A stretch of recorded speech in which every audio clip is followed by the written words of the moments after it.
I've been studying Neville Goddard and teachers just like him for over a decade. Not because I want to learn new information, but because I want to reconfirm what I already know to be true. I want to always give myself constant reminders and ingrain this information into my mind, especially my subconscious. And I highly suggest a lot of you out there do exactly the same. Because the hubris in many of you is you read a Neville Goddard one time, or you might read some of these other teachers one time, maybe twice, and you think to yourself, I have it figured out. And I'm here to tell you, no, you don't have it figured out. Because even somebody like me that has read tons and tons of Neville over and over again, that has read Florence Scovel Shinn's book over and over again, Abraham Hicks, over and over again. I feel like right now I am just scratching the surface of all of this great knowledge out there. I don't think, oh, I read these books a lot, so I don't need to read these books anymore. I constantly want to go back and reread these great scriptures, these great passages, because there is so much nuance in these books and teachings that so many people miss. And to be frank, it's easy to forget a lot of these nuanced details when you don't remind yourself about them. I think a huge problem with a lot of people is it's not that they need to learn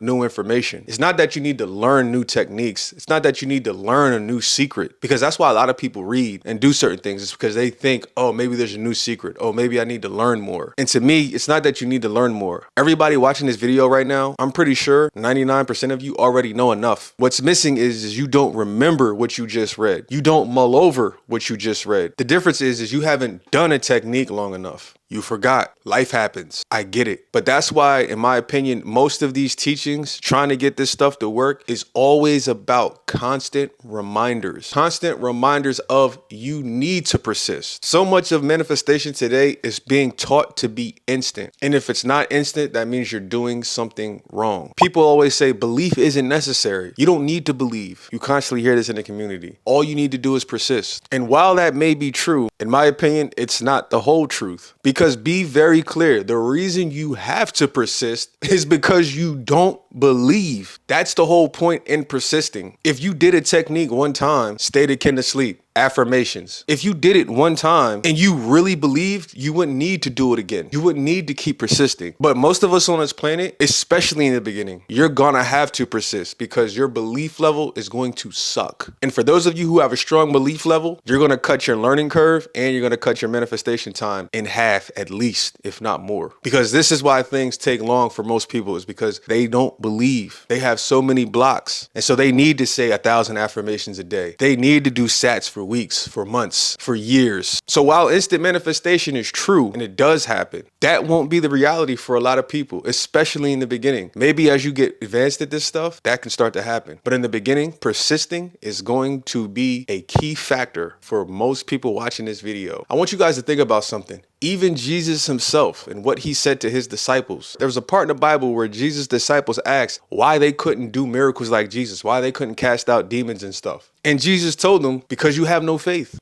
aka you don't believe. Belief solves a lot of stuff. Belief shortens things and will 100% shorten your manifestation time. And persisting was Neville Goddard's key factor. And I talked about this in a video I made a couple weeks ago. I talked about how Neville Goddard did not teach instant manifestation. And I know when so many people heard that, they probably were like, this guy has no idea what he's talking about. But understand, as that great Bible quote says, a prophet gets no honor in his own home. Instant manifestation does work. I just said it worked earlier. However, I want you to do something real quick. If you don't believe me, I want you to go on ChatGPT, since a lot of you out there love ChatGPT now, and type in, did Neville Goddard teach instant manifestation? And look at the answer. Because I myself did this. I typed this in one day. I said, you know what? After I made that video, I said, let me see if ChatGPT agrees with me. Because I had no idea if ChatGPT would agree with me. Because these are just my original thoughts from studying Neville and actually reading his books dozens of times. And when I saw the answer, I said, Marv, you're a genius. Again, it's all about the nuances in Neville Goddard's teachings. What Neville Goddard taught was an assumption, though false, if persisted in, will harden into fact. Key words, if persisted in. Neville didn't say assume something one time and it's going to come into your experience. Neville didn't say twice or 3 times. Again, these are the nuances that I comprehend when I read these teachings and I go back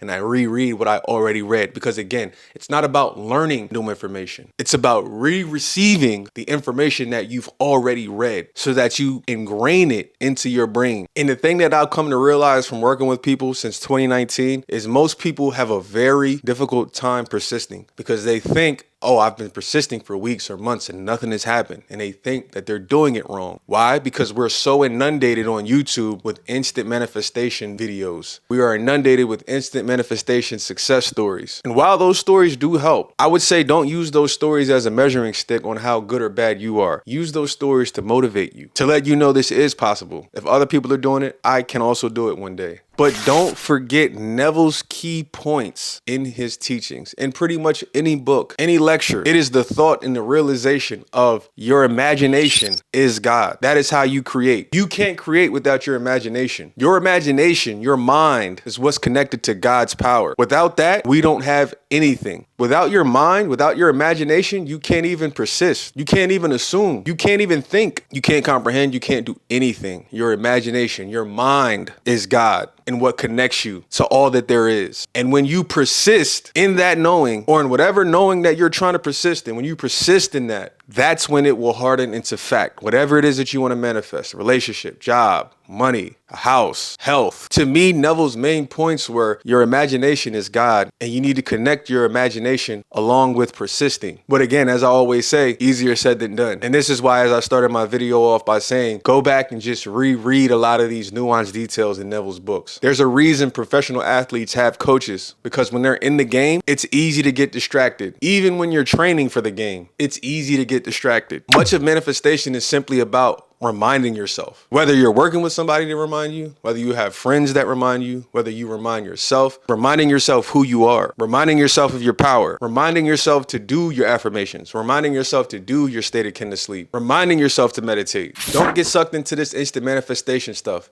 Yes, that is a good goal to strive for, but persisting and coming to the realization that your imagination is what's creating everything. That's the focal point. The more you persist, the better you get at believing, which I would also make it a point to do. People act like belief is an afterthought. People act like belief isn't a pivotal part of this process. And belief absolutely is a pivotal part of this process. Because like I said, that's why things take so long. They take long because you don't really believe. You don't really believe that you're healthy. You don't really believe that you're worthy of love. You don't really believe that you're rich. So you have to keep persisting in that feeling of I am rich, I am rich, I am rich, I am healthy, I am healthy, I am healthy, I am loved, I am loved, I am loved. You have to keep persisting in that because you don't believe. But if you can figure out how to get yourself to believe in a way that works for you, game over.